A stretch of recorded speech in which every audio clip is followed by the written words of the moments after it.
Jemaat yang dikasihi Tuhan Yesus diundang berdiri. Mari kita menaikkan nyanyian prosesi. Hai mari sembah.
Kebaktian Paskah subuh kita berlangsung dalam nama Bapa, Anak, dan Roh Kudus.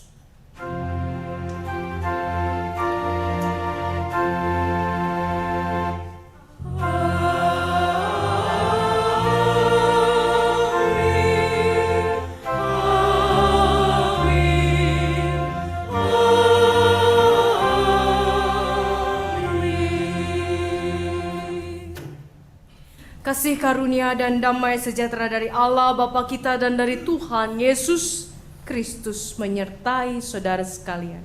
Dan menyertai saudara juga. Selamat Paskah Bapak Ibu terkasih di dalam Tuhan. Senang sekali kita bisa berjumpa lagi di Paskah ini, mengingat kembali apa yang terjadi lebih dari 2000 tahun yang lalu di Yerusalem. Bagaimana Yesus bangkit dan meninggalkan kubur, dan itu menjadi kesaksian. Dan hari ini kita mau belajar dari seorang yang hampir tak pernah dibicarakan, hampir tidak pernah dibahas di dalam peristiwa-peristiwa Paskah, bahkan dari Minggu Sangsara, yaitu seorang kepala pasukan. Apa yang kita pelajari dari beliau nanti akan kita bersama dalami lewat bacaan kita. Namun sebelumnya kita kembali mengangkat pujian dari NKB 87 1 sampai 3.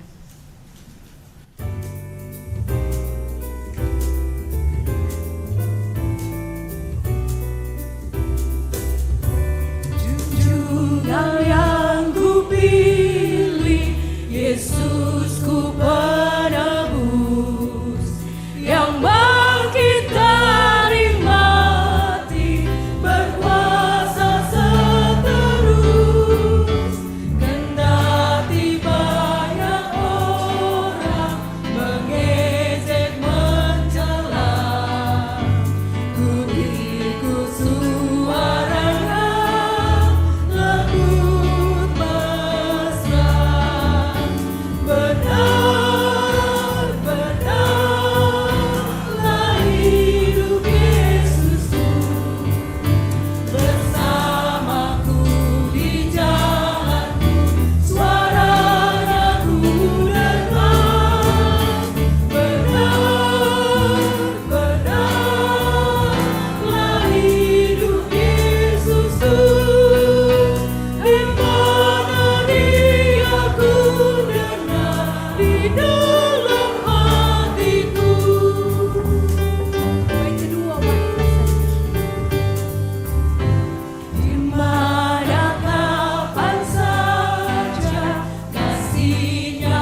yakin kami nanti kan bertemu.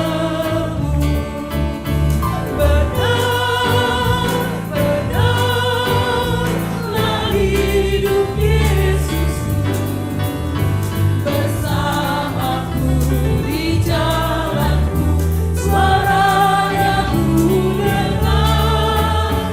Benar-benarlah hidup Yesusku, di mana Dia ku dengar di dalam hatiku.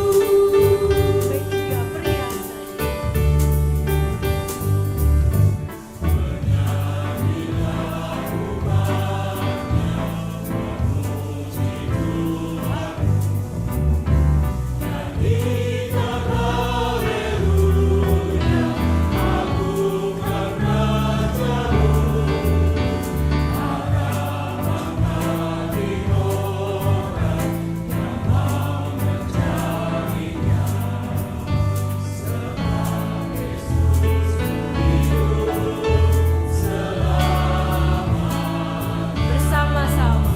Benar-benarlah hidup Yesusku bersamaku di jalanku, suaranya ku dengar. Benar-benarlah hidup Yesusku, di mana Dia ku dengar di dalam hatiku.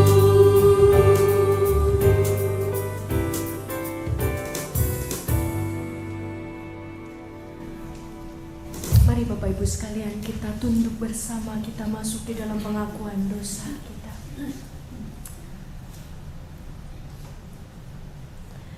Tuhan, Engkau adalah Allah yang berbicara setiap hari, bahkan setiap detik kehidupan kami.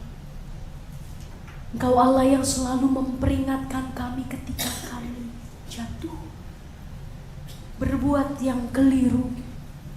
Dan Engkau adalah Allah yang mengangkat kami dari lubang dosa, memampukan kami untuk bangkit, tidak mengingat kesalahan kami, tapi memperbaiki kesalahan kami. Tidak menjadi orang-orang yang depresi karena begitu banyak kesalahan yang kami buat sebagai manusia, tapi menjadi manusia yang penuh semangat untuk terus membuat hidup kami baik adanya di hadapan Tuhan. Tanpa kami sadar, Engkau berkata-kata di dalam hati kami, di dalam pikiran kami. Dan seringkali kami juga tak mendengar suara, karena kami lebih fokus terhadap apa yang kami hadapi. Kami lebih memperhatikan segala sesuatu yang membuat kami lemah, yang mencobai kami. Dan kami lupa bahwa ada suara Tuhan yang demikian lembut, yang selalu memanggil kami dan menasehati kami, menguatkan kami, menegur kami dengan lembut dalam hati dan pikiran kami. Ampuni kami Tuhan ketika kami tidak mampu mendengar suara-Mu, karena kami yang menutup telinga kami yang menutup batin kami untuk mendengar suara-Mu lebih jelas setiap hari. Kami menutup batin kami dengan kesalahan-kesalahan kami. Kami menutup batin kami dengan kekecewaan kami, sakit hati kami. Kami tidak mau membukanya bagi suara Tuhan, sehingga hidup kami hanya dipenuhi dengan penyesalan, dengan kekhawatiran, dengan ketakutan, dengan rasa bersalah. Ampuni kami Tuhan, seharusnya kami lebih pandai untuk mendengar suara-Mu, lebih peka terhadap suara-Mu. Tapi kami seringkali tidak mampu mendengar suara-Mu dengan jelas. Kami hanya mendengarkan pemahaman manusia di sekeliling kami, bahkan pemahaman iblis yang masuk lewat pikiran kami, lewat pikiran-pikiran negatif, pikiran-pikiran yang menghancurkan kami sebagai manusia. Ampuni kami Tuhan, ketika kami tidak mampu mengakui Engkau, tidak mampu mencari Engkau, tidak mampu memilih Engkau, tidak mampu memuji Engkau. Ketika masalah datang, pencobaan datang, dan kegagalan datang, kami berfokus pada diri kami sendiri dan kami tidak memperhatikan Tuhan. Tolong kami ya Tuhan, agar kami dibangkitkan bersama dengan Tuhan, sehingga kami melepaskan setiap kefanaan kami, rasa bersalah kami dan dosa-dosa kami yang lampau, dan dapat memiliki kehidupan yang baru bersama Tuhan yang bangkit. Kuatkan kami dan mampukan kami melihat hidup adalah indah dan anugerah yang layak dan baik untuk dijalani. Tolong kami Tuhan, karena kami lemah, karena kami fana, karena kami terbatas. Dalam nama Tuhan Yesus kami memohon. Amin. Tuhan,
Kita akan bersama-sama mendengar berita anugerah yang terambil dari Matius 28 ayat 5 sampai ayat 7.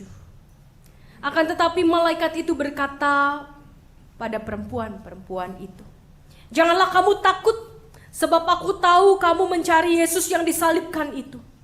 Ia tidak ada di sini sebab ia telah bangkit, sama seperti yang telah dikatakannya. Mari lihatlah tempat ia berbaring. Dan segeralah pergi dan katakanlah kepada murid-muridnya bahwa ia telah bangkit dari antara orang mati. Ia mendahului kamu ke Galilea, di sana kamu akan melihat dia. Sesungguhnya aku telah mengatakannya kepadamu." Demikianlah berita anugerah dari Tuhan.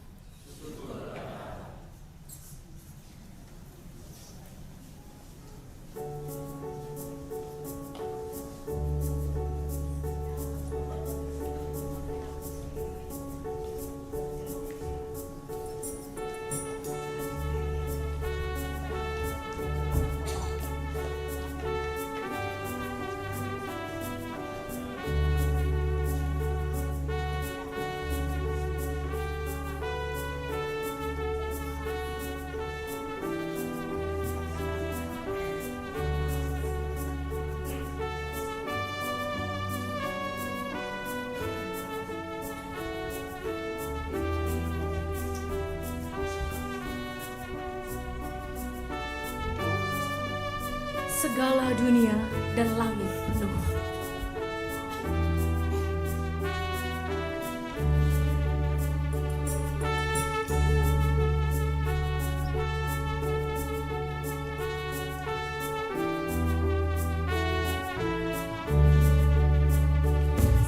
Dengan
Mari Bapak Ibu terkasih, kita berdoa.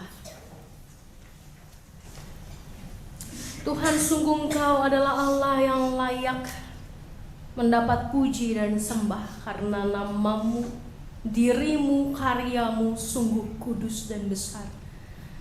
Dan Engkau adalah Allah yang sungguh rela menjadikan diri-Mu karunia, hadiah, anugerah bagi setiap kami. Bagaimana Engkau telah mati bagi kami, dan kini Engkau telah bangkit bagi kami. Biarlah itu yang senantiasa menguatkan iman percaya kami, bahwa tidak ada yang mustahil bagi Tuhan. Tidak ada yang mustahil bagi Allah kami.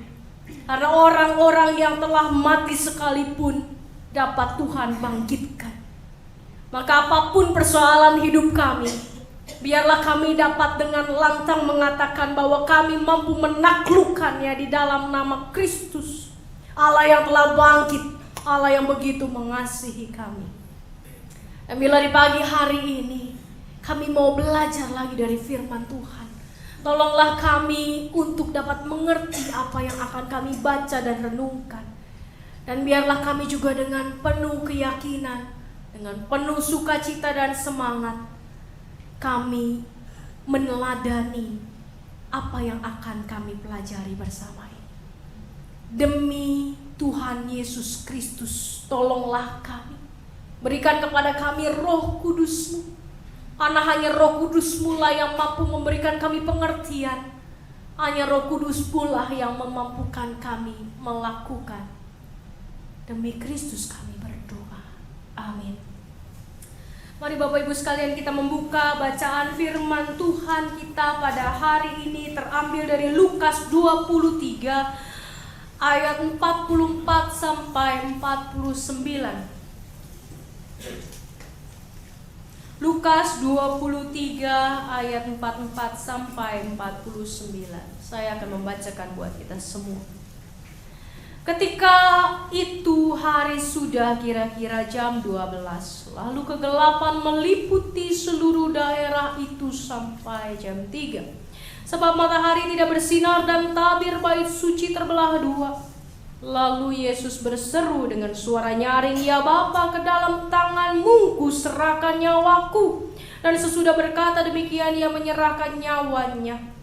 Ketika kepala pasukan melihat apa yang terjadi, ia memuliakan Allah, katanya, "Sungguh orang ini adalah orang benar."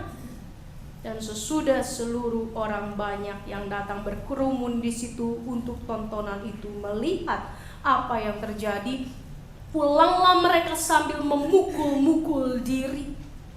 Semua orang yang mengenal Yesus dari dekat, termasuk perempuan-perempuan yang mengikuti Dia dari Galilea, berdiri jauh dan melihat semuanya itu.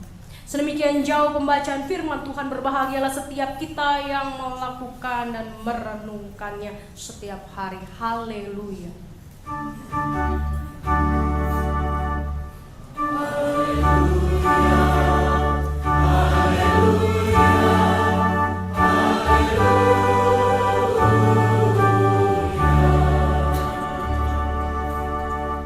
Tuhan Yesus sudah bangkit, kita kembali menyanyikan haleluya. Kalau kemarin masih hosiana ya Bapak Ibu sekalian. Bapak Ibu yang terkasih di dalam Tuhan, hari ini kita akan membahas kepala pengawal. Dan kali ini saya tidak bisa melihat screen sama sekali karena ada batu besar di sekeliling saya. Nah Bapak Ibu sekalian, pembacaan kita tadi dari Lukas 23 ayat 44 sampai 49.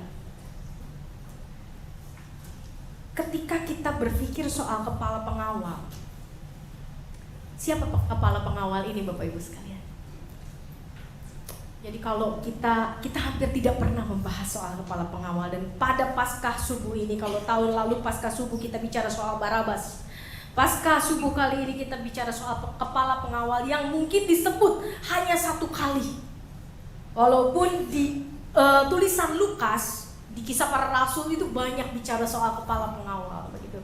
Walaupun bukan kepala pengawal yang sama, mungkin kepala pengawal yang berbeda. Tapi luar biasa apa yang dialami oleh kepala kepala pengawal ini. Apa yang menyebabkan kepala pengawal ini yang tidak mengenal Allah? Karena kepala pengawal ini adalah orang Romawi. Dia tidak mengenal Allah, dia tidak pernah membaca firman Tuhan, dia tidak mengenal konsep Allah Ibrani, Allah Yahweh, sama sekali dia tidak mengenal. Tapi kenapa dia bisa mengatakan orang ini adalah orang benar? Saya bacakan kembali apa yang dia katakan. Ketika kepala pasukan melihat apa yang terjadi, yang memuliakan Allah, katanya sungguh orang ini adalah orang benar. Itu versi Lukas. Kalau Bapak Ibu sekalian melihat versi Markus, itu lebih ekstrim yang dikatakan di situ. Kita lihat sebentar. Kita buka Markus.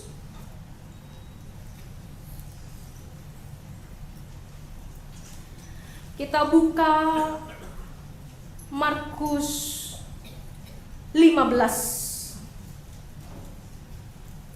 ayat 39. Kita baca sama-sama. Mari Bapak Ibu sekalian.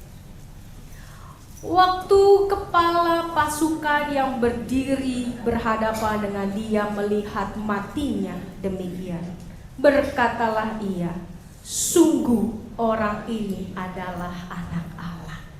Bapak Ibu sekalian, kalau kita bandingkan tadi Lukas dengan Markus, kalau Lukas mengatakan bahwa sungguh orang ini adalah orang benar.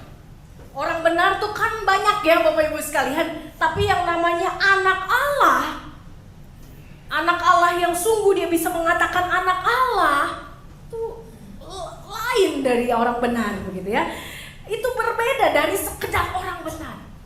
Tapi ternyata Lukas menggunakan kata orang benar karena dia juga punya maksud. Nanti kita akan melihat bersama-sama apa maksudnya. Nah Bapak Ibu sekalian, kita mau melihat dulu apa yang dialami oleh kepala pasukan ini.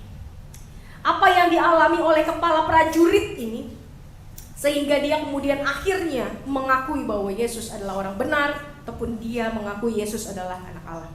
Jadi Bapak Ibu sekalian, tugasnya apa? Kira-kira kita membayangkan, kita mulai kembali, kita flashback begitu ya, kita kembali. Ketika Yesus ditangkap, apakah ada orang ini? Pertama kali Yesus ditangkap di Taman Getsemani, adakah dia? Kira-kira ada nggak Bapak Ibu sekalian? Ada nggak? Dia sudah ada. Sejak Yesus ditangkap itu dia sudah ada. Jadi tugas dia, karena memang tugas dia adalah pertama menangkap Yesus, lalu membuat segala sesuatu itu aman. Dia adalah pengaman, kepala pengaman juga begitu. Dia kepala prajurit, dia kepala pasukan begitu dia. Dia mengamankan segala sesuatu sehingga bisa berjalan dengan baik sampai Yesus di atas kayu salib. Jadi dia mengikuti Yesus dari sejak malam Getsemani, atau kalau kita memperingatinya dari sejak Kamis Putih, dia ikut Yesus sampai Golgota, sampai pukul 3 di Bukit Golgota. Apa yang dia saksikan? Inilah Bapak Ibu sekalian, inilah yang membuat dia mampu mengakui bahwa Yesus adalah Allah. Ketika Yesus ditangkap, apa reaksi Yesus? Apakah Yesus langsung bilang, saya nggak mau ditangkap? Dia meronta dan dia berontak? Tidak. Yang Yesus lakukan adalah dia diam. Padahal dia tidak salah. Dia diam Bapak Ibu. Dan kepala pasukan ini melihat reaksi Yesus. Wah, ini nggak kayak penjahat biasanya.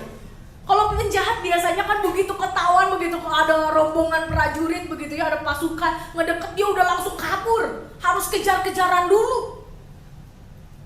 Kalau dia memang betul-betul penjahat. Tapi ini enggak. Yesus diam. Dan di situ dia mulai berpikir, kenapa orang ini diam? Kenapa dia tidak melawan sedikit pun? Bahkan ketika Petrus membuat telinga imam copot, yang dilakukan apa? Dia ambil telinga itu, dia pasangkan kembali. Ini penjahat yang aneh menurut dia. Ini penjahat yang lain daripada yang lain. Ini penjahat yang tidak biasa. Masih sempat-sempatnya mikirin orang lain. Padahal dia sudah mau dihadapkan pada kematian. Dan Yesus tahu dia mau dihadapkan pada kematian. Tapi bagaimana dia meresponi kematian itu? Yang membuka pelan-pelan mata batin orang ini. Bapak Ibu yang terkasih, Yesus dibawa saat itu ke Pilatus. Kita tahu Maria. Yesus dibawa ke Pilatus, lalu kemudian istri Pilatus, kalau kita melihat beberapa versi, Bapak Ibu sekalian boleh nanti di rumah membaca versi dari 4 Injil yang berbeda, Matius, Markus, Lukas, Yohanes. Ketika dia dibawa ke Pilatus, apa yang dilakukan oleh Pilatus? Pilatus mengatakan, saya tidak menemukan kesalahan pada orang ini. Lebih dari itu, istri Pilatus ikut-ikutan. Bapak Ibu ingat gak apa yang dikatakan oleh istri Pilatus? Istri Pilatus sampai bilang begini, jangan ikut campur urusan orang ini. Semalam saya bermimpi buruk sekali dan itu menyusahkan saya. Kamu jangan ikut campur. Dia melihat bagaimana seorang Pilatus bergumul. Dia melihat bagaimana seorang istri Pilatus ikut campur. Biasanya istri Pilatus tuh udah gak mau tahu. Suaminya mau ngomong apa, mau jatuhin hukuman apa, dia gak mau tahu. Tapi saat itu dia melihat bagaimana pergumulan Pilatus dan istrinya. Bahkan istrinya bilang, jangan ikut campur. Jangan ikut campur. Dia mengamati, Bapak Ibu sekalian. Dia mengamati apa yang Yesus lakukan. Ketika kemudian ditanya, disudutkan, diteriak oleh orang banyak, diteriakkan, salibkan dia, salibkan dia. Yesus diam. Dia tidak berkata sepatah kata pun untuk membela dirinya. Padahal kalau bisa dibilang Yesus bisa bela dirinya, dia bisa membela dirinya. Karena memang dia orang benar. Tidak didapati satu kesalahan pun ada padanya. Tapi dia tidak bela dirinya, dia diam. Lihat bagaimana Yesus merespon. Dia dibawa ke Herodes. Yesus itu dibawa keliling, Bapak Ibu sekalian. Dari tempat Pilatus dia dibawa ke Herodes. Ketika di hadapan Raja Herodes, lalu Herodes mengatakan, oh ini dari dulu saya mau ketemu ini. Akhirnya ketemu juga gitu ya. Diolok-olok, dicambuk, dipakein jubah, dipakein mahkota duri. Yesus diam dan kepala pengawal, kepala pasukan melihat itu. Dia bilang ini gak biasa. Sungguh ini gak biasa. Lalu dibawa lagi ke Pilatus. Akhirnya Pilatus mengatakan saya cuci tangan. Saya gak mau ikut campur. Biarlah darahnya ditumpahkan kepada kalian. Itu kata Pilatus. Lalu dibawalah Yesus yang sudah babak belur. Kalau Yesaya mengatakan, saya suka sekali mengutip Yesaya ini karena Yesaya sangat dapat menggambarkan bagaimana Yesus itu menderita luar biasa. Dikatakan rupanya tidak seperti anak manusia lagi. Sampai tidak dapat dikenali itu Yesus. Matanya bengkak, penuh dengan darah. Jadi kalau ada Tuhan Yesus gitu ya, digambar masih cakep gitu ya, masih bagus masih mulus begitu ya. Waduh, Bapak Ibu sekalian, sesungguhnya bukan itu yang terjadi. Yesus itu dibuat babak belur, betul-betul babak belur. Dan ketika dia jatuh, berkali-kali jatuh. Kalau kita ingat, kemarin kita membahas soal Simon Kirene. Bagaimana kemudian Simon melihat darah itu sudah penuh di muka Yesus karena terhantam berkali-kali ke tanah. Karena Yesus bukan membawa salib seperti ini, tapi Yesus diikat pada salib yang vertikal. Sehingga ketika dia jatuh, dia harus menghantam tanah duluan. Mukanya, pelipisnya, hidungnya menghantam tanah, bibirnya. Sehingga sudah tidak bisa dilihat sebagai anak manusia lagi. Sudah tidak berbentuk, Bapak Ibu sekalian. Dan kepala pengawal melihat itu semua. Yesus yang hanya diam. Yesus hanya yang taat tekun memikul salib dalam kesusahan, dalam kesakitan, dalam penderitaan. Dia taat tekun, dia tidak mengeluh dan tidak pernah mengeluh. Dan bahkan dia mengobati dan menyembuhkan, menolong, menguatkan orang-orang di sepanjang jalan. Jangan kamu menangis, Ibu. Dan Bapak Ibu sekalian, ketika Yesus ada di atas kayu salib, ada 7 perkataan Yesus yang dikenang oleh orang-orang Kristen. 7 perkataan yang luar biasa, 7 perkataan salib. Ketika Yesus mengatakan pertama, Bapa ampunilah mereka sebab mereka tidak tahu apa yang mereka perbuat. Seorang penjahat yang betul-betul penjahat, boro-boro mau ngampunin orang lain. Dia tahu bahwa dosanya tidak terampuni. Dan mungkin dia hanya akan mencaci maki orang lain, dan dia mungkin hanya akan menyesal saja, tapi tidak mengampuni orang lain. Dan kepala pasukan adalah orang yang paling dekat dengan salib. Karena dia harus menjaga tawanan ini, tersangka ini, begitu ya, terdakwa ini sampai mati. Dia harus menjaga sampai mati. Karena itulah yang diinginkan Pak Pilatus. Sampai mati dan orang banyak. Dia mendengar bagaimana Yesus berkata, "Bapa, ampunilah mereka sebab mereka tidak tahu apa yang mereka lakukan." Semakin dia terkagum oleh sosok Yesus. Lalu bagaimana dia menaruh kasih pada ibunya. Dia berkata kepada Yohanes, "Inilah ibumu, ibu, inilah anakmu." Orang udah mau mati, yang biasa dia pikirin siapa? Dirinya sendiri.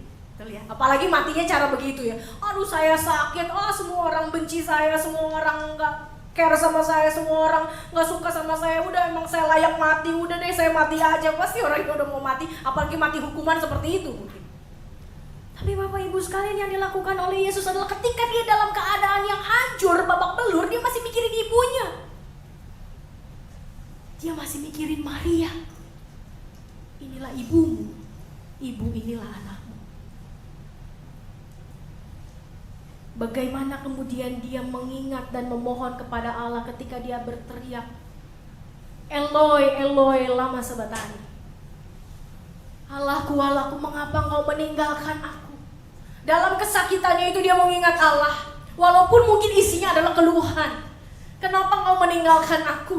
Tapi sebetulnya dia ingin merepresentasikan sebuah ketaatan yang sungguh-sungguh, yang sejati.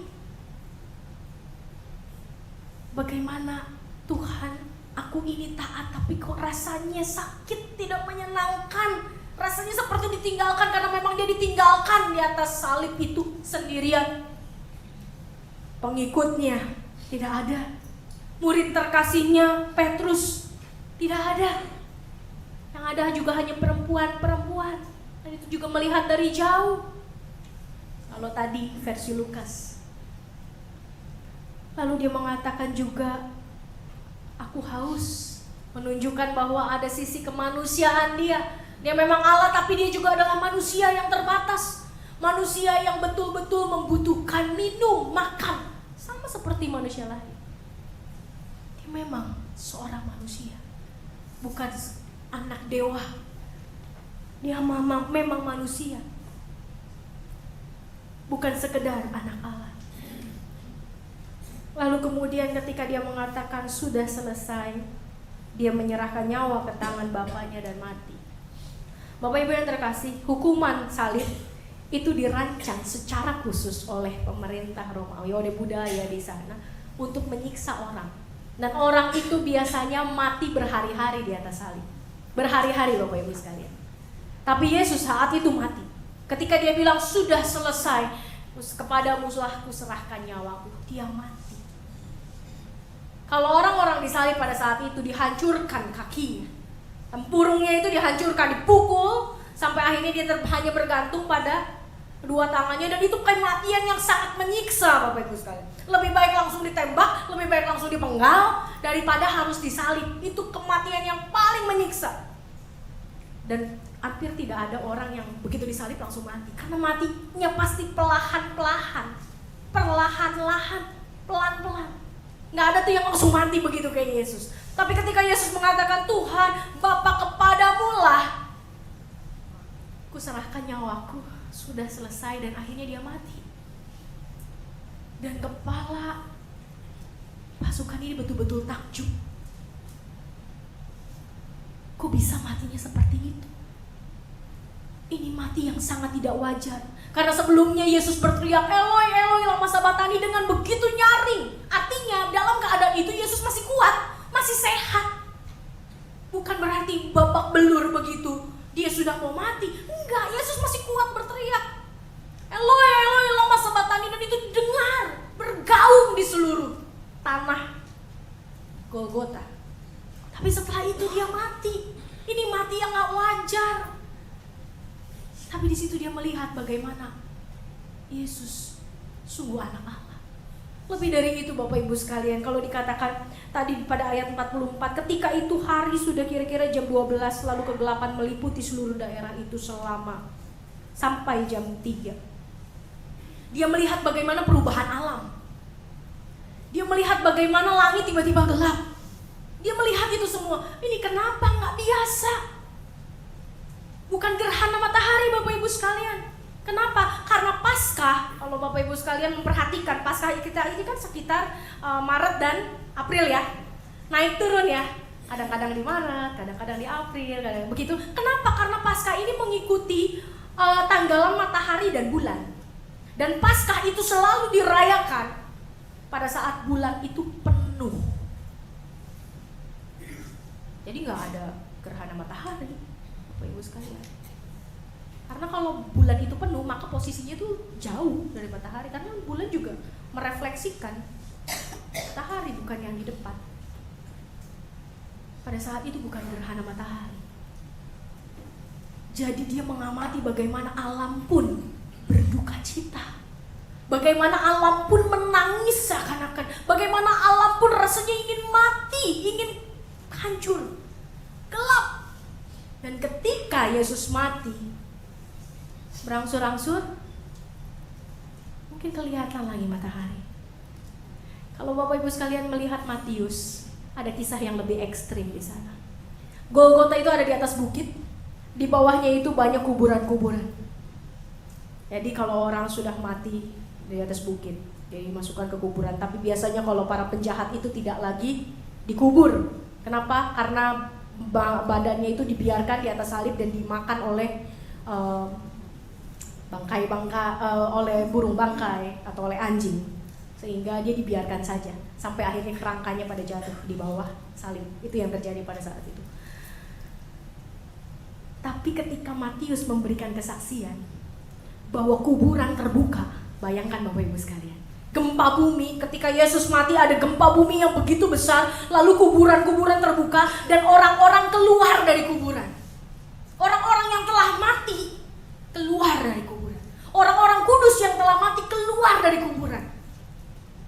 Bagaimana dia tidak menyaksikan itu semua? Bahkan setelah kematian Yesus itu sampai beberapa hari, terus orang-orang itu keluar dari kuburan, memberikan kesaksian. Ini adalah hal yang sangat tidak biasa. Bukit batu terbelah, kalau versi Matius. Lalu kemudian tabir bait Allah juga terbelah.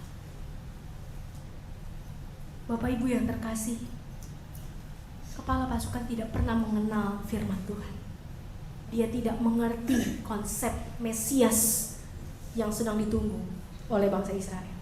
Tapi dia melihat, dia memperhatikan, dia belajar, dia membuka hati terhadap segala sesuatu yang terjadi di sekelilingnya. Dan disitulah dia mengakui Yesus sebagai Tuhan. Bahkan orang-orang Israel membuang dia, menyalibkan dia. Para murid meninggalkan dia. Tapi kepala prajurit ini, kepala pasukan ini, berdiri di bawah salib dan mengatakan, sungguh dia adalah anak Allah. Pengakuan pertama sebelum Yesus bangkit. Kenapa hari ini kita membahas dia? Bapak Ibu sekalian, sampai Yesus bangkit, para murid itu masih tetap kabur. Bahkan kalau kita memperhatikan di beberapa kisah, ada perjalanan ke Emmaus. Yesus sudah bangkit dan mengatakan, dan dia sudah bilang, tadi kita baca di berita anugerah, dia berjumpa dengan para perempuan itu menyampaikan pada para murid, lalu para murid, nggak mungkin Yesus bangkit. Apalagi Thomas, sebelum saya mencucukkan tangan saya itu ke bekas lukanya, nggak bakal saya percaya. Nggak mungkin bangkit, impossible, nggak mungkin. Ketika para murid yang begitu dekat dengan beliau, dengan Yesus, 3 tahun melayani bersama, 3 tahun berjalan dari satu daerah ke daerah yang lain, sama-sama belajar sama-sama, tetap tidak mengakui Yesus itu anak Allah, begitu ya. Dan bahkan meninggalkan Yesus. Tapi kepala prajurit yang hanya mendampingi dia dari Kamis malam sampai Jumat, ketika Yesus mati, dia sudah mampu melihat, sungguh ini bukan orang biasa. Sungguh ini bukan orang biasa. Dia adalah anak Allah. Sungguh orang ini orang benar, kalau kata Lukas. Karena dia tidak mengenal konsep anak Allah. Kalau bangsa Israel mengenal konsep anak Allah, tapi dia tidak mengenal konsep anak Allah. Makanya Lukas menulisnya sebagai orang benar, aletheia dalam bahasa Yunani. Artinya sungguh orang ini tulus, sungguh orang ini bersih, sungguh orang ini benar. Sungguh orang ini memang layak mendapatkan sebutan anak Allah. Bapak Ibu yang terkasih di dalam Tuhan, kita membahas dia di dalam Paskah ini karena seringkali kita sebagai anak-anak Allah yang sudah menyaksikan betapa Tuhan mengasihi kita, yang sudah merasakan bagaimana Tuhan memelihara kehidupan kita, bagaimana Tuhan turut campur di dalam masalah-masalah kita, bagaimana Tuhan memberikan jalan-jalan yang terbaik dalam hidup kita, masih juga mungkin kita takut untuk mengakui dia sebagai anak Allah. Kita mungkin takut untuk mengakui dia sebagai juru selamat. Kita takut untuk mengakui dia sebagai Allah yang membebaskan, Allah yang berkarya, Allah yang bangkit. Pada orang-orang di sekeliling kita. Jadi Bapak Ibu sekalian, kalau kepala pasukan yang tidak pernah mengenal firman Tuhan, iman itu katanya timbul dari pendengaran akan firman Tuhan. Dia tidak pernah mendengar firman Tuhan karena memang dia orang kafir pada saat itu. Dia orang yang tidak pernah duduk di dalam sinagog dan belajar firman Tuhan, gak pernah. Tapi dia yang adalah orang kafir mampu melihat kemuliaan Yesus. Tapi orang-orang terdekat Yesus sendiri tidak mampu melihat kemuliaan Yesus. Jangan-jangan kita juga adalah salah satu dari orang-orang terdekat Yesus yang tidak mampu melihat kemuliaan Yesus. Tidak mampu mengakui dan tidak berani mengakui di hadapan orang lain bahwa ya, saya memang adalah pengikut Kristus, makanya saya berbeda dari yang lain. Saya memang pengikut Kristus, makanya saya tidak nyogok polisi. Saya memang pengikut Kristus, makanya saya tidak tembus itu jalur Transjakarta. Saya memang pengikut Kristus, makanya ketika lampu merah saya akan tetap diam dan lampu hijau saya berjalan. Saya adalah pengikut Kristus, makanya saya buang sampah di tempatnya. Saya adalah pengikut Kristus, maka saya antri ketika harus antri dan tidak menyela. Saya adalah pengikut Kristus, maka saya tidak akan nyontek ketika saya di sekolah walaupun saya tidak bisa, karena saya harus bertanggung jawab terhadap apa yang saya lakukan. Saya adalah pengikut Kristus. Ketika tidak ada seorang pun melihat saya tetap bersikap kudus. Banyak para pelayan Tuhan melayani di gereja, tapi begitu di rumah, dia bersama dengan komputernya sendiri, bersama dengan laptopnya sendiri atau gadgetnya sendiri. Dia membuka hal-hal yang tidak patut untuk dibukanya. Banyak pelayan Tuhan yang di gereja kelihatan aktif, di gereja kelihatan baik, tapi ternyata dalam kehidupannya tidak sebaik yang nampak di gereja. Beranikah kita mengatakan, saya pengikut Kristus, dan saya mau mengatakan kepada orang banyak bahwa saya pengikut Kristus, dan saya akan membuktikan bahwa saya pengikut Kristus lewat hal-hal yang sangat sederhana. Karena saya pengikut Kristus, saya mau mengampuni suami saya. Karena saya pengikut Kristus, saya mau mengampuni istri saya. Karena saya pengikut Kristus, saya mau mengampuni anak saya. Karena saya pengikut Kristus, saya mau mengampuni orang tua saya yang mungkin sudah menyakiti hati saya. Karena saya pengikut Kristus, saya mau berdamai dengan mereka yang menyakiti, mengkhianati, membuat luka di hati saya. Karena saya pengikut Kristus, saya mau membuat hidup saya semakin baik setiap hari. Karena saya pengikut Kristus, saya mau melakukan ini karena cinta saya sama Tuhan, karena kasih saya sama Tuhan. Karena saya pengikut Kristus, saya mau belajar untuk rendah hati seperti Kristus, belajar untuk taat seperti Kristus, belajar untuk memikul salib seperti Kristus, belajar untuk menekan ego seperti Kristus. Karena saya adalah pengikut Kristus. Bapak Ibu yang terkasih di dalam Tuhan, janganlah kita berlaku seperti para murid dan para orang banyak yang lebih pandai mengatakan salibkan dia ketimbang saya mau bela dia. Bayangkan kalau pada saat Jumat itu orang banyak itu membela Yesus, mungkinkah Yesus dibebaskan? Mungkin, Bapak Ibu sekalian. Karena Pilatus bilang, ya terserah kamu, saya serahkan sama kamu yang ambil keputusan. darahnya saya limpahkan ke kamu. Dan bahkan orang-orang itu juga dengan mudah mengatakan, gak apa-apa, darahnya kasih ke saya aja. Dan keturunan-keturunan saya, keturunan-keturunan kamu. Dengan begitu berani. Andai kata para pengikut Yesus pada saat itu membela Yesus dan membuat benteng di antara Yesus, mungkinkah Yesus tidak disalib? Mungkin. Tapi pilihan mereka adalah untuk meninggalkan Yesus. Dan Yesus memang memilih untuk disalib. Karena tanpa salib tidak akan ada kemenangan. Tanpa salib tidak akan pernah ada Paskah. Tanpa salib tidak akan ada pengharapan. Sungguh kita bersyukur kita punya Allah yang luar biasa. Dan Allah yang luar biasa itu disaksikan oleh bangsa-bangsa yang bahkan tidak mengenal Allah. Adalah salah satu dari bangsa-bangsa yang tidak mengenal Allah. Orang yang tidak mengenal Allah tapi mengakui ketuhanan Yesus. Mengakui ajaran-ajaran Kristus adalah ajaran-ajaran yang luar biasa. Bahkan dia menjalankan itu semua.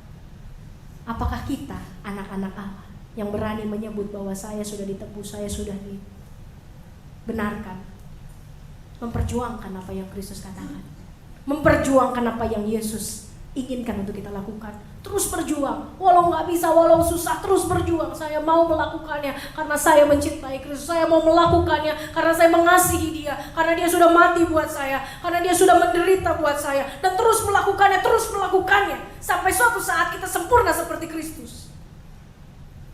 Nah, firman Tuhan mengatakan, sempurnalah kamu sebab Bapamu di sorga sempurna. Artinya kesempurnaan itu bisa kita capai. Kesempurnaan itu bisa kita capai, Bapak Ibu sekalian. Anak-anak Allah itu harus sempurna, harus. Memang sedikit demi sedikit, tapi bisa. Kenapa? Karena Kristus yang minta, sempurnalah kamu sebab Bapamu di sorga sempurna. Dan kamu bisa sempurna karena aku sempurna. Jadi berjalanlah bersamaku supaya kesempurnaanmu penuh. Selamat Paskah. Tuhan menolong.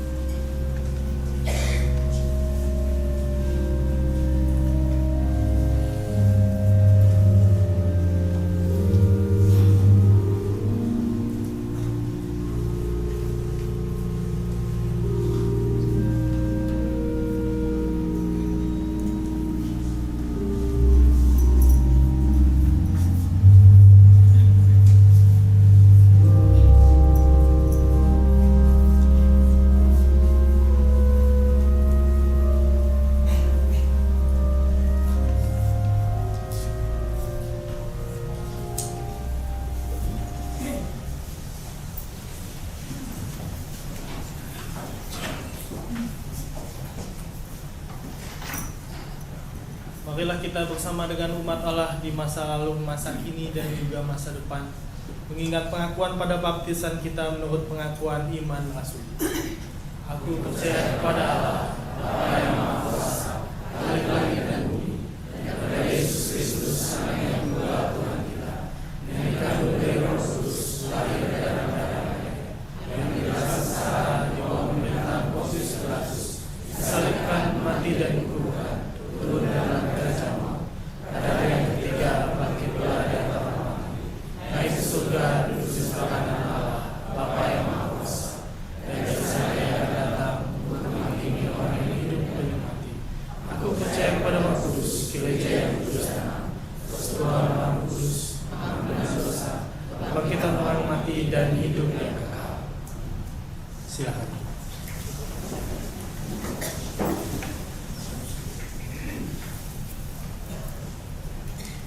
Kita berdoa. Allah yang agung, Allah yang penuh kasih, Allah yang sungguh peduli terhadap kami. Kami datang ke hadirat-Mu Tuhan dengan penuh kerendahan hati, membawa segala rupa pergumulan hidup kami yang begitu berat. Kau tahu betapa beratnya kami sebagai manusia menjalani kehidupan menghadapi godaan, pencobaan, dan ujian-ujian. Engkau mengerti kami. Kau mengerti sakitnya hati kami. Kau mengerti luka-luka yang kami alami di dalam batin kami, di dalam jiwa kami, yang membuat kami seringkali tidak menjadi pribadi yang utuh, tapi pribadi-pribadi yang terkoyak oleh masa lalu kami, oleh kesalahan-kesalahan dan dosa-dosa kami. Ya Tuhan, tapi Engkau Allah yang sungguh-sungguh mengerti. Kau bukan Allah yang hanya melihat kesakitan kami dari jauh, dari sorga, dari tempat yang tinggi, tapi Engkau adalah Allah yang setia sampai ke dalam dunia, bahkan ke dalam alam maut. Ya Kristus, tolong kami untuk dapat terus menikmati kebangkitan, untuk dapat terus bersemangat, bersukacita. Karena Tuhan telah mengalahkan dunia, maka kami juga dapat mengalahkan dunia. Karena Allah telah menang atas dunia, atas godaan, maka kami juga bisa menang atas godaan, atas dunia.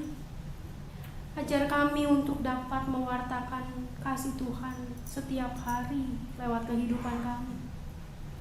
Ajar kami untuk tidak mengeluh seperti Engkau tidak mengeluh. Ajar kami untuk tidak mencaci, memaki ketika keadaan tidak berjalan sesuai dengan yang kami inginkan. Ketika pasangan kami ada tidak sesuai dengan apa yang kami inginkan. Ketika anak-anak kami dan orang tua kami ada bagi kami, tapi tidak sesuai dengan apa yang kami inginkan. Ajar kami bersyukur untuk setiap orang yang ada di sekeliling kami, baik mereka yang memberkati kami maupun mereka yang mengutuk kami. Karena mereka menjadi proses yang sungguh baik bagi kami. Mereka menjadi pengasah hidup kami, pengasah hati kami, pengasah iman kami, dan kasih kami. Tolong kami ya Tuhan, mampukan kami berlaku seperti Tuhan yang lebih banyak bekerja daripada berbicara, lebih banyak melakukan dan menunjukkan kepada dunia siapa kami daripada berbicara tentang siapa kami. Tolong kami di tengah keterbatasan kami, agar setiap orang-orang yang menyaksikan kami mampu melihat Kristus, dan bahkan orang-orang yang tidak mengenal Tuhan dapat mengakui bahwa kami juga adalah anak-anak Allah, bahwa kami adalah orang benar. Tolong kami belajar dari kisah ini Tuhan, bagaimana orang yang tidak mengenal Allah bisa melihat bahwa Engkau adalah anak Allah. Dan kami saat ini di dalam perjanjian yang baru yang Allah buat lewat Kristus, kami juga anak-anak Allah. Mampukan kami memiliki hidup yang bersaksi, menjadi kesaksian, menjadi teladan, sehingga orang yang tidak mengenal Engkau sekalipun mampu mengakui bahwa kami adalah anak Allah, bahwa kami sungguh adalah murid-murid yang terbaik yang pernah Allah miliki. Tolong kami Tuhan, jadikanlah kami berkat di tengah keterbatasan kami. Kami berdoa untuk setiap jemaat, simpatisan, dan setiap kami yang membawa pergumulan hidup kami hari ini, pagi ini. Kiranya Tuhan menolong kami untuk dapat mengatasinya, berikan kami kekuatan untuk dapat mengatasinya, sehingga ketika kami dapat merayakan Paskah dengan sukacita, sukacita itu tetap tinggal dalam hati kami. Sukacita itu tetap memenuhi benak kami dan ada di dalam seluruh kehidupan kami di hari-hari mendatang. Karena hari ini Tuhan telah bangkit bagi kami dan kami juga terus diperbaharui. Dan hari ini kami menjadi pribadi yang lebih baru daripada hari kemarin. Kami telah mati bersama dengan kematian-Mu Dan sekarang kami mau bangkit bersama dengan kebangkitan-Mu. Bangkitkan roh kami, agar roh kami menjadi roh yang menyala-nyala untuk melayani Tuhan.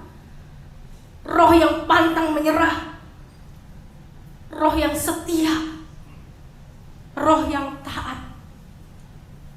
Memberikan kepada kami Roh Kudus-Mu, karena tanpa Roh Kudus-Mu kami tidak mampu taat. Tanpa Roh Kudus-Mu kami tidak mampu setia. Dan biarlah Roh Kudus-Mu terus bertahta dalam kehidupan kami, agar suatu saat Kau memanggil kami, Kau melihat kami tetap bersih, tetap kudus, tetap benar di hadapan-Mu. Kami mau berdoa untuk saudara-saudara kami yang berada di dalam masa pemulihan. Untuk Ibu Maria, untuk Bapak Edi Mulya, untuk Ibu Tanlan Moy, Bapak Andri Kurniawan, Bapak Situmorang, Bapak Saragi, Bapak Teddy, Ibu Yankian, Ibu Eliawati, Ibu Rika Mas Paitela. Tuhan, tolong mereka di tengah kesakitan, di tengah masa tua mereka, di tengah pergumulan hidup mereka, agar mereka tetap berharap pada Tuhan dan terus menjadikan hidup mereka berkat bagi orang-orang di sekeliling mereka. Kuatkan mereka ketika tubuh mulai lemah. Kuatkan iman mereka ketika iman mereka mulai surut. Dan bangkitkanlah semangat mereka setiap hari untuk melihat hidup itu baik. Kami berdoa untuk panitia H2BG yang terus akan melayani Tuhan sampai acara Paskah ini berakhir. Mereka sudah melayani Tuhan dengan segenap hati, kekuatan, pikiran. Kami bersyukur atas mereka. Dan biarlah Engkau yang memberkati setiap kehidupan mereka. Kau yang memberkati setiap karya dan pelayanan mereka, agar Tuhan terus semakin melengkapi dan memberikan kepada mereka sukacita dalam melayani, sehingga gereja Tuhan ini tidak pernah kekurangan orang untuk melayani Tuhan. Sehingga gereja ini tetap bisa melayani orang-orang di sekitar gereja ini, karena ada pelayan-pelayan Tuhan yang dengan setia memberikan kehidupan mereka, memberikan waktu mereka untuk melayani Tuhan dan sesama. Kami berdoa untuk pemilu mendatang dalam rangka pemilihan presiden. Kiranya bangsa Indonesia dapat diberikan hikmat Tuhan, dan kami gereja Tuhan juga menjadi alat Tuhan untuk bisa memilih pemimpin yang terbaik menurut Tuhan. Bimbinglah bangsa ini, agar bangsa ini suatu saat sungguh mendapatkan pemimpin yang takut akan Tuhan. Kami mau berdoa dan bersyukur untuk anak-anak kami yang telah menempuh ujian akhir nasional, dan mereka yang masih harus bergumul berjuang sampai di akhir semester. Berikan kepada mereka hati yang mau bekerja keras dan menjadi teladan, menjadi terang. Mereka menjadi anak-anak yang tidak tergoyahkan, yang menjadi anak-anak juga yang rajin. Mereka tidak terbawa oleh godaan dunia, godaan teman-teman untuk mencontek, untuk berbuat curang. Tapi mereka senantiasa sungguh berharap kepada Tuhan, memperlengkapi diri, dan maju bersama dengan Tuhan di dalam ujian-ujian mereka. Kami yakin dan percaya Tuhan adalah Allah yang sungguh baik dan sungguh peduli. Biarlah Tuhan, anak-anak kami juga mulai dapat merasakan bagaimana Tuhan menjadi Allah yang peduli. Terima kasih Tuhan. Begitu banyak pergumulan dalam hati kami yang hari ini kami bawa ketika kami masuk ke dalam rumah-Mu ini. Tapi ingatkan kami selalu bahwa ketika Tuhan bangkit, artinya Tuhan sudah memenangkan segala perkara dunia. Dan bila Tuhan sudah memenangkannya bagi kami, maka kami pun akan dituntun Tuhan untuk memenangkan setiap perkara kehidupan kami, untuk tetap teguh, tegar, kuat, bersuka cita, karena damai sejahtera dari Tuhan turun atas kami. Oleh karena itu kami mau menaikkan seluruh doa ini doa yang jauh dari sempurna. Hanya ke dalam tangan Tuhan Yesus yang telah mengajar kami bersama berdoa. Bapa kami yang di surga,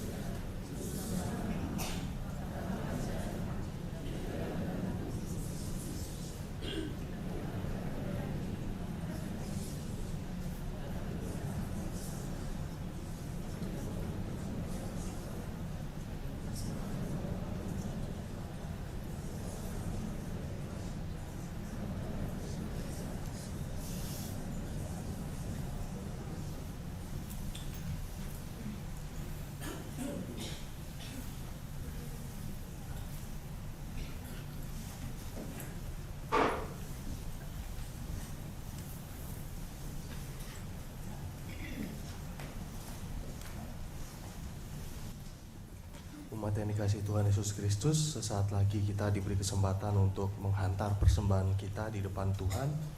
Untuk itu saya akan bacakan nats persembahan yang akan mengawalinya terambil dari 2 Korintus 9 ayat yang ke-7. Hendaklah masing-masing memberikan menurut kerelaan hatinya, jangan dengan sedih hati atau karena paksaan, sebab Allah mengasihi orang yang memberi dengan sukacita. Mari kita mempersiapkan diri kita. Sebelum kita memberikan persembahan, kita mengiringi dengan pujian KJ 293 bait yang pertama sampai ketiga, Puji Yesus.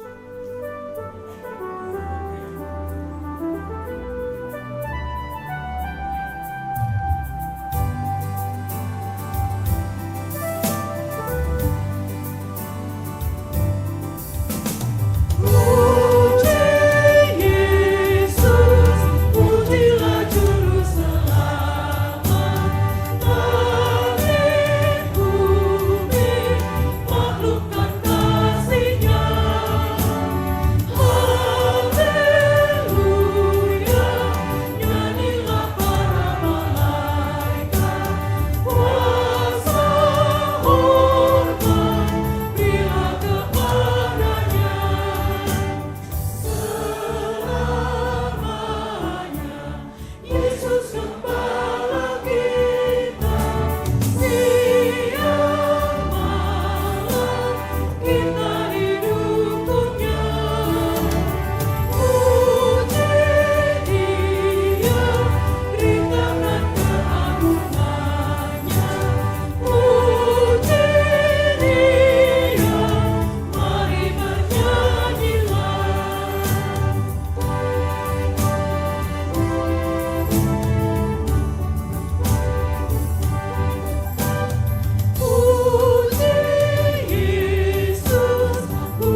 Mari kita membawa persembahan kita di dalam doa.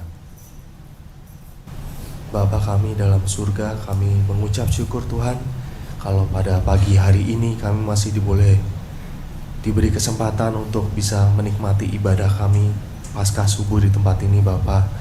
Dan terima kasih Tuhan untuk penyertaan Tuhan dalam kehidupan kami. Terima kasih untuk firman Tuhan yang sekali lagi boleh mengingatkan kami untuk menjadi pengikut yang setia, yang terus melayani Tuhan dalam setiap apapun keadaan kami. Pada saat ini Tuhan, kami membawa persembahan kami di hadapan Tuhan. Kami membawa persembahan materi kami. Terimalah persembahan ini Bapa, karena kami memberinya dengan kerelaan hati kami. Dan biarlah persembahan ini boleh dilayakkan Tuhan untuk menjadi berkat bagi banyak orang yang mau untuk terus mengenal Tuhan.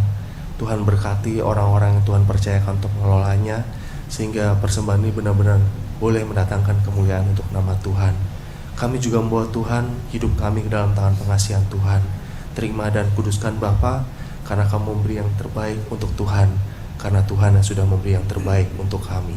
Terima kasih Bapa, kamu serahkan seluruh hidup kami, persembahan kami ke dalam tangan pengasihan Tuhan. Di dalam nama Tuhan Yesus kami berdoa dan mengucap syukur. Amin. Jemaat dengan tetap berdiri kita menyanyikan lagu pengutusan kita, sebab Dia hidup.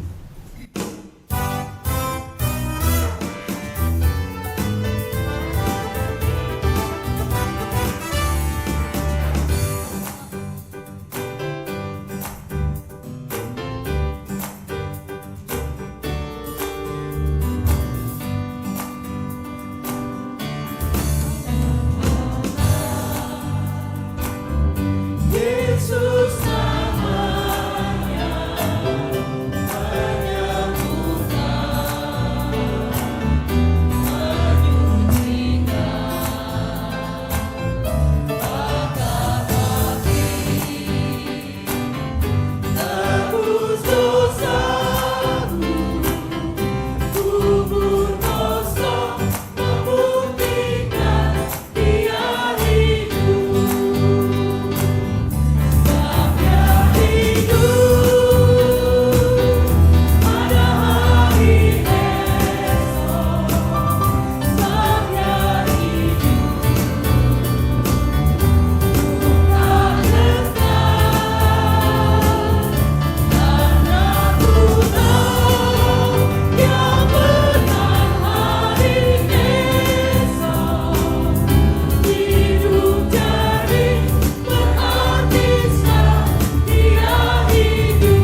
Sebab dia hidup ada hari ini. Sebab dia hidup ada hari esok.